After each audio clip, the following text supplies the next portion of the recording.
Halo para pendengar, dimanapun kalian berada. Balik lagi channel Gary Christopher. Oke, dalam video kali ini kita akan kembali membahas tentang LN Yusei Shokan ni Makiko Mareta Kedo Isekai wa Heiwa deshita.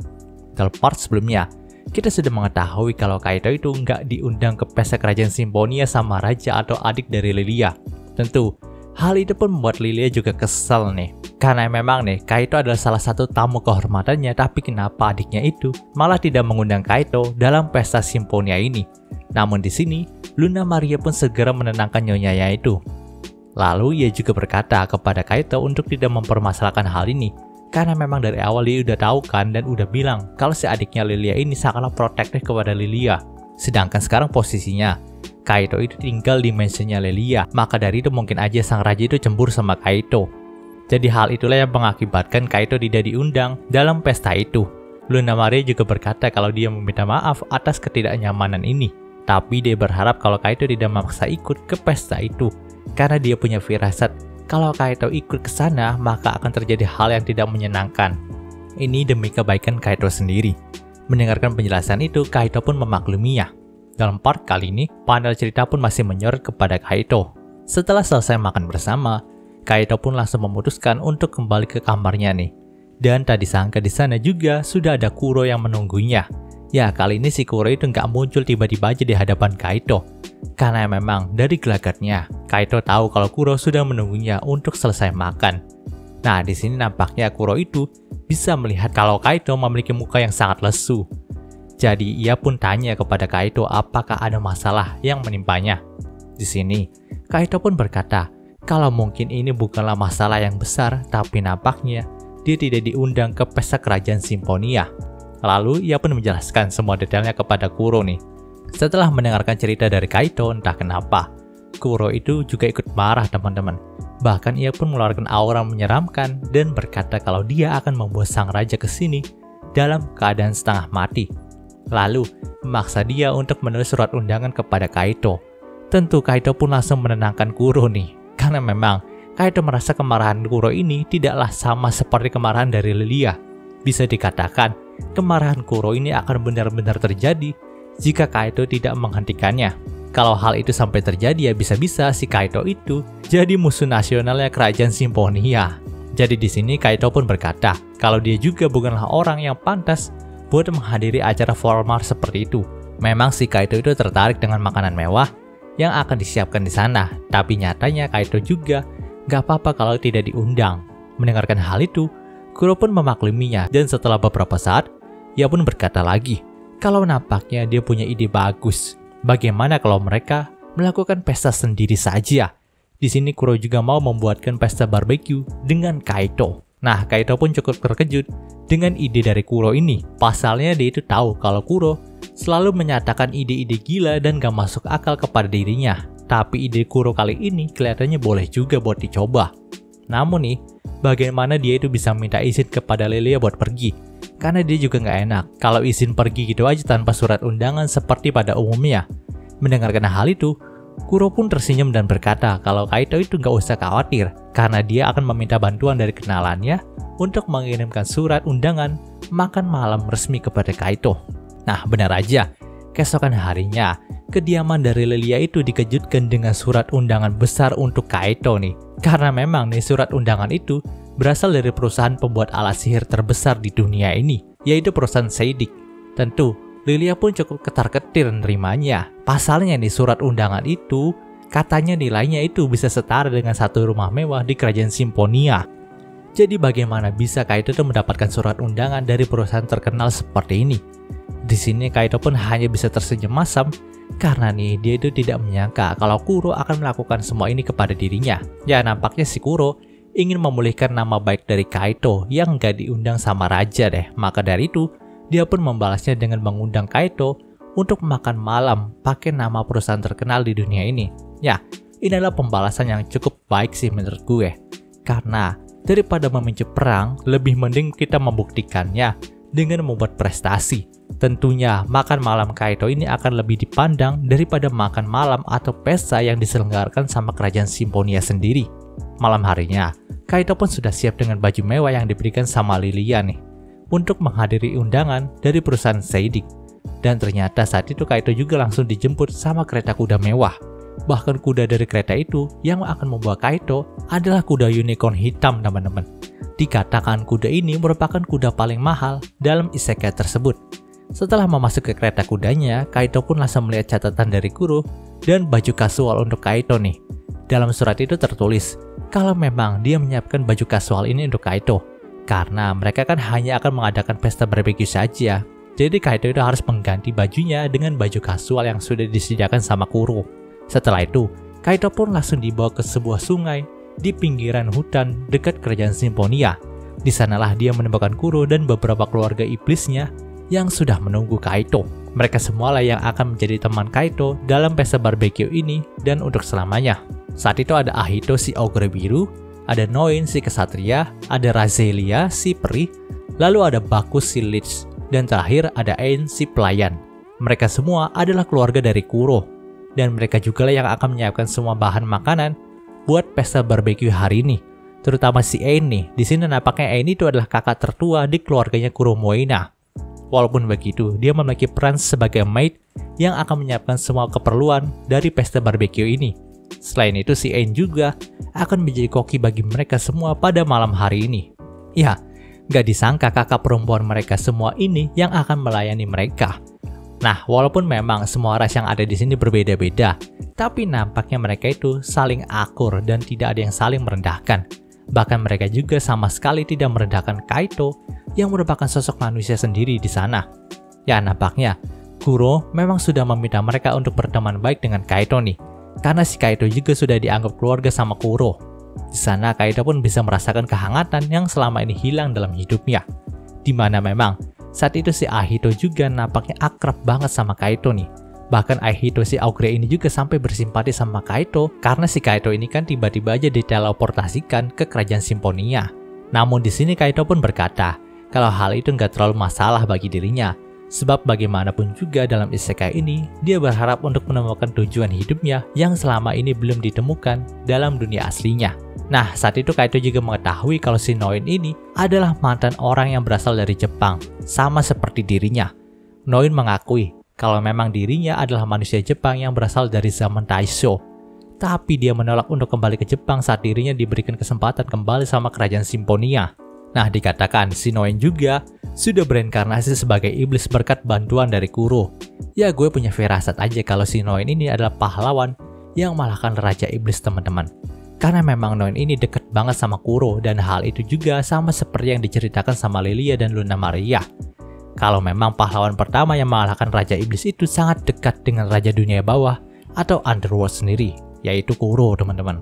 Tapi ya, ini masih sebatas spekulasi gue aja dan belum tentu benar adanya, teman-teman. Nah, setelah puas memakan semua jamuan yang ada, di sini Kaito pun langsung menemui Kuro untuk berterima kasih kepada dirinya. Dia tidak menyangka kalau dia bisa mendapatkan keseruan masa muda kembali saat melakukan pesta barbeque bersama dengan Kuro dan keluarganya. Mendengarkan hal itu, si Kuro pun berkata kalau hal ini bukanlah masalah bagi dirinya. Lagi pula Kaito juga sudah masuk ke dalam keluarganya yang dia sayangi. Maka dari itu wajar aja bagi Kuro untuk menyiapkan pesta ini bagi Kaito. Di sini, si Kuro juga sempat menidurkan Kaito di pangkuannya. Nah loh, mantep nggak sih si babang Kaito ini tidur di pangkuan loli? Maksudnya pangkuan Kuro. Sampai ketiduran pulas juga loh si Kaito ini di pangkuannya Kuro. Nah, sekali lagi Kuro Moina pun membuat Kaito seperti anaknya sendiri. Saat Kaito itu udah terbangun, teman-teman, posisinya udah pagi nih. Dan di sini mereka juga sudah harus membersihkan sisa dari pesta barbeque yang mereka siapkan tadi malam. Namun sebelum mereka pergi dan mengirim Kaito pulang, si Noin itu memberikan hadiah kepada Kaito nih. Itu adalah sebuah kotak ajaib yang bisa menyimpan apapun. Dia berharap kalau kotak ajaib ini bisa membantu Kaito nantinya.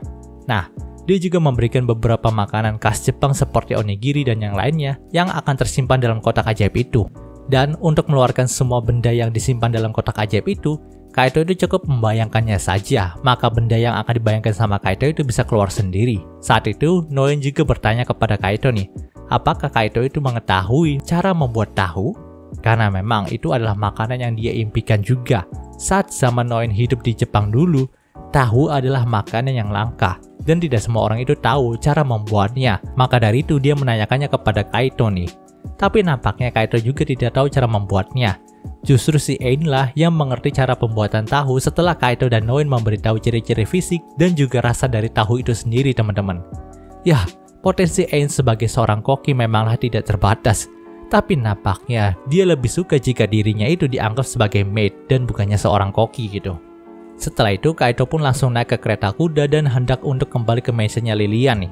Sebelum keretanya pergi, dia pun sempat bertanya sama Kuro. Kenapa Kuro itu sangat peduli dengan dirinya? Tapi Kuro pun tidak menjawab hal itu dan kereta kuda Kaito juga sudah jalan terlebih dahulu. Namun saat melihat kepergian dari kereta kudanya Kaito, Kuro pun berkata, kalau memang Kaito itu sesuai dengan kriterianya. Dia juga penasaran sayap seperti apa yang akan ditumbuhkan oleh Kaito nantinya.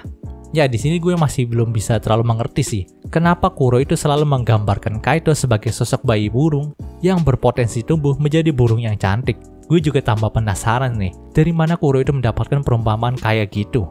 Setelah Kaito itu sampai di mansion Lilia, dia pun menceritakan semuanya kepada Lilia, Luna Maria, Aoi, dan Hina. Namun gregetnya, menurut mereka berempat, ada beberapa nama yang Kaito sebutkan dalam ceritanya tadi tidak bisa terdengar sama mereka, teman-teman. Dan hal itu kemungkinan besar karena iblis yang disebutkan namanya sama Kaito tadi adalah iblis dengan peringkat bangsawan, di mana memang mereka memiliki kebiasaan untuk menggunakan sihir penghalang informasi agar identitas mereka itu tidak bocor kepada orang lain. Karena nama yang bisa didengar sama Lilia tadi hanyalah Ain, Ahito, dan Razelia saja. Tentu Lilia pun cukup kaget nih, karena si Kaito bisa kenal dengan iblis tingkatan seperti itu. Memang sepertinya Kaito memiliki berkah tersembunyi, yaitu berkah koneksi. Panel cerita pun berpindah ke sebuah ladang penuh dengan bunga yang indah. Saat itu ada wanita cantik berambut pirang yang sedang memegang surat dari Kuro Moina ini. Dalam surat itu tertulis, berkah untuk Miyama Kaito dari Kuro. Setelah membaca surat itu, sang wanita pun langsung mengumumkan nama dari Kaito sendiri. Panel cerita pun berpindah keesokan harinya. Saat itu, Kaito, Luna Maria, Lilia, Aoi, dan Hina pun sedang pergi menuju sebuah kuil nih. Karena memang di hari kelima setelah tahun baru di isekai ini, ada sebuah kebiasaan kuno untuk meminta berkat kepada para dewa. Dan berhubung ini adalah hari kelima, maka pastinya tidak akan ada banyak orang yang mengantri dalam kuil nantinya. Lilia juga menjelaskan nih, kalau memang dewa di isekai ini terbagi dari 4 tingkatan, yaitu tingkatan pencipta, dewa tertinggi, dewa tinggi, dan dewa rendah. Jika beruntung, maka mereka bisa bertemu dan diberikan berkat oleh dewa tertinggi. Tapi sampai sekarang Lilia sendiri tidak menemukan orang yang mendapatkan anugerah ataupun berkat dari dewa tertinggi. Terlepas dari itu semua, si Lilia pun ngajak Kaito, Aoi, dan Hina ke sini itu untuk meminta berkat kepada dewa supaya mereka bertiga diberikan keselamatan dan kesehatan selama berada di isekai ini. Nah, tepat saat itu tiba-tiba aja Luna Maria pun ngomong nih, kalau dulu si Lilia juga pernah dianugerahi oleh dewa cinta, tapi sayangnya anugerah itu tidak mempan. Hingga sampai sekarang si Lilia itu tidak kunjung menemukan jodoh. Tentu Lilia pun langsung kesal karena perkataan pelayannya itu. Setelah beberapa perbincangan, akhirnya mereka pun sampai di kuil yang dimaksudkan. Tapi anehnya kuil itu sangat ramai akan pengunjung, teman-teman. Tentu mereka semua pun keheranan kenapa kuil yang seharusnya sepi sekarang ini malah ramai. Usut punya usut, si Luna Maria pun mendengar nih, kalau memang dewa waktu nampaknya sedang berkunjung ke sini. Maka dari itu para rakyat yang seharusnya nggak menerima berkat dalam kuil ini juga malah ikut datang ke sini. Tapi untungnya Luna Maria dan Lilia itu udah punya koneksi orang dalam di sini. Karena mereka kan bangsawan gitu, maka dari itu mereka itu bisa masuk ke dalam kuil melewati semua orang yang berkumpul di depan tadi. Saat itu, Aoi dan Hina pun masuk terlebih dahulu untuk meminta berkat nih. Sedangkan Kaito itu masuk belakangan. Di sini Kaito itu hanya berharap kalau dia tidak bertemu dengan dewa yang bermasalah saja. Tapi gregetnya pas giliran Kaito itu masuk ke dalam gerbang yang menghubungkan dunia manusia dan alam para dewa, Kaito pun langsung disambut oleh sebuah hamparan taman bunga luas. Dan disitulah tempat dewa waktu berdiam. Dewa waktu yang menemui Kaito itu bernama Shallow Vernal. Di sini dia pun tahu kalau Kaito adalah anak kesayangan dari Kuro Moina, dan dia pun memberkati Kaito atas surat yang Kuro Moina tunjukkan kepada dirinya. Setelah selesai memberkati Kaito, Shallow Vernal pun meminta Kaito untuk menemaninya minum teh sebentar nih. Dia juga berkata kalau Kaito itu bisa menyebutnya dengan sebutan Shiro saja. itu adalah nama sebutan yang diberikan sama Kuromaina kepada dirinya. Nah, gregetnya lagi teman-teman, di sini si Shiro itu menyediakan teh hitam dan kue bibi Castella dengan isi wasabi kepada Kaito nih. Tentu, makanan itu membuat Kaito ingin muntah nih, karena memang makanan itu bukanlah makanan yang seharusnya ada di tempat pesta teh seperti ini. Si Shiro juga setuju dengan pendapat dari Kaito nih. Dia merasa kalau memang makanan dan minuman ini sangatlah tidak enak. Bahkan dia juga lebih memilih untuk makan tanah saja daripada ini. Mendengarkan hal itu, Kaito pun cuma ngebatin nih. Sebenarnya ada apa sih dengan dewa yang satu ini? Karena bagi Kaito tingkah laku dari Shiro ini sangatlah random banget. Mungkin aja si Shiro ini sudah ketularan sikap random dari Kuro deh. Sebab dikatakan Shiro dan Kuro ini sering bertemu dan mengadakan pesta teh bersama. Ditambah lagi jokes-jokes yang dilontarkan sama Shiro juga terkesan garing di hadapan Kaito. Maka dari itu Kaito pun sempat nggak yakin apakah dewa yang ditemuinya ini beneran dewa peringkat tertinggi atau enggak. Namun tiba-tiba aja suasana di sana pun jadi serius dan Shiro melontarkan pertanyaan yang cukup membuat Kaito terdiam, teman-teman. Apakah umat manusia itu akan mendapatkan kekuatan besar sekarang ini? Mendengarkan hal itu, Kaito pun berpikir sejenak dan berkata nih, kalau memang dari pengamatan yang dia lihat, semua manusia ingin kekuatan yang ada dan mereka itu ingin menjadi yang terkuat. Mereka semua ingin sekali mendapatkan banyak kekuatan itu. Baik itu kekuasaan, cinta ataupun harta, itulah yang mereka dambakan jika mereka itu mendapatkan kekuatan yang mutlak. Di sini Shiro pun tersenyum ketika mendengarnya. Lalu ia pun berkata, sekarang ini dia bisa mewujudkan apapun yang Kaito mau. Apakah itu kekuatan mutlak, reputasi yang membuat dirinya terkenal satu dunia, kekayaan yang tidak terbatas, atau hal-hal yang tidak pernah Kaito sangka.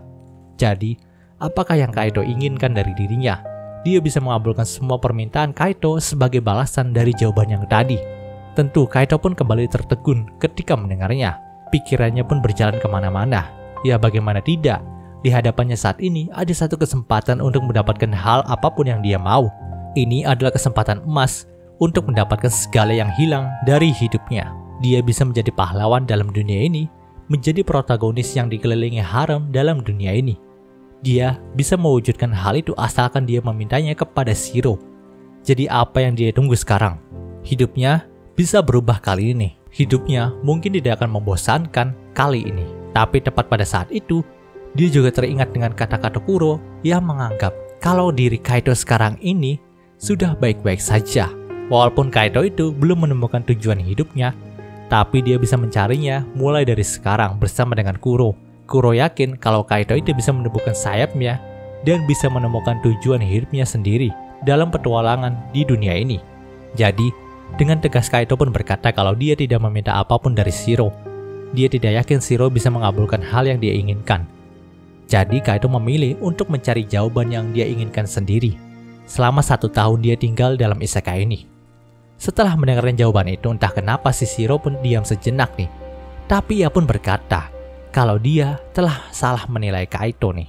Pada awalnya dia memberkati Kaito karena memang dirinya sudah diminta sama Kuromaina untuk melakukan hal itu. Tapi dia akan mencabut berkat itu dari Kaito sekarang. Karena memang saat ini dia sudah sangat tertarik dengan Kaito. Dan dia akan memberikan berkat sesungguhnya kepada Kaito. Berkat yang tidak mungkin diberikan oleh dewa lain kepada Kaito. Berkat ini adalah berkat khusus yang dia berikan kepada Kaito. Atas nama Shadow Vernal, Kaito akan diberikan berkah dunia. Seluruh bumi akan melindungi Kaito. Lautan akan menjadi pakaian yang merawatnya. Langit akan menjadi sayap bagi Kaito dan merangkul keberadaannya. Dan bintang akan menjadi mercusuar lalu membimbingnya ke masa depan yang cerah. Shadow Vernal telah memberkati Kaito dalam perjalanannya di isekai ini. Ya, nggak disangka sekali Babang Kaito yang satu ini bukanlah pahlawan yang dipilih teman-teman. Dan dia juga tidak memiliki kekuatan super OP. Tapi dirinya memiliki hal yang lebih hebat daripada itu. Dia adalah manusia yang diberikan berkat oleh Dewa Waktu dan Dewa Penguasa Dunia Bawah. Kita lihat aja bagaimana nantinya Kaito itu akan diselamatkan dengan semua berkat yang diterimanya dalam isekai ini. Nah, sebelum pergi dari sana, si Kaito juga mendapatkan sebuah toples penuh dengan daun teh hitam dari Shiro nih. Shiro juga berharap kalau dia bisa bertemu dan minum teh lagi sama Kaito kapan-kapan. Saat melihat kepergian dari Kaito, Shiro pun berkata kalau memang sekarang ini dia mengerti nih kenapa Kuromaina itu sangat tertarik dengan Kaito. Karena memang dia memiliki banyak kemiripan dengan Kuromaina. Bukan soal sikap ataupun kepribadiannya, tapi bentuk dari jiwanya yang murni. Dan cerita di part ini pun berakhir. Oke, mungkin dulu pembahasan singkat untuk Isekai Heiwa Destanya kali ini. Jika kalian suka video ini, jangan lupa untuk like, comment, dan juga subscribe, dan juga share agar gue lebih semangat lagi dalam membuat video dalam channel ini. Terima kasih telah mendengarkan sampai detik ini. Gue Gary Christopher, signing off.